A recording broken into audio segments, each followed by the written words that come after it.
এই দেখেন আমি আর একটা জায়গায় নিয়ে আসছি, এত সুন্দর। আমরা যে গাজর খাচ্ছি, গাজর, সেই গাজর খেতে কিন্তু আমি চলে আসছি। দেখেন গাজর গাছগুলো এত ভালো লাগে আপনাদের, দেখেন কত সুন্দর গাজর গাছগুলো, এত সুন্দর। মনে চাচ্ছে গাজর না খেয়ে গাজরের পাতা খেয়ে ফেলি, নাকি ভাই?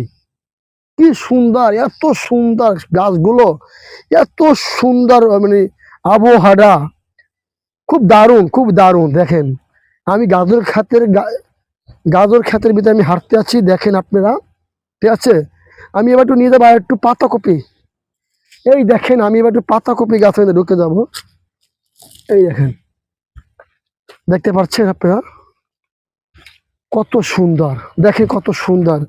এই ফুলকপি, এই ফুলকপি দেখেন, এই যে কেটে ফেলেছে ফুলকপি, পরবর্তীতে অনেক গাছ, এটা আস্তে আস্তে বড় হবে। এটা হচ্ছে অন্য জাতের একটা ফুলকপি। আমি সেই জায়গায় চলে আসছি, এই জায়গা থেকেই অনেক দূরে দূরে রপ্তানি হয়। আজকে সেই জায়গা বাস্তবে আমি তুলে ধরলাম, যে দেখি একটু আবহাওয়া কি অবস্থা, আমাদের কৃষিজাতটা ভাই বেড়াদা কিভাবে তৈরি করে, কিভাবে মানে উৎপাদন করে। এই জন্য আমি চলে আসছি, খুবই ভালো লাগে। দেখেন দৃশ্যটা, দেখেন কত সুন্দর দৃশ্যটা। মনে চায় যে সারাক্ষণ ঘুরি, সারাক্ষণ। ঠিক আছে, আল্লাহ হাফেজ।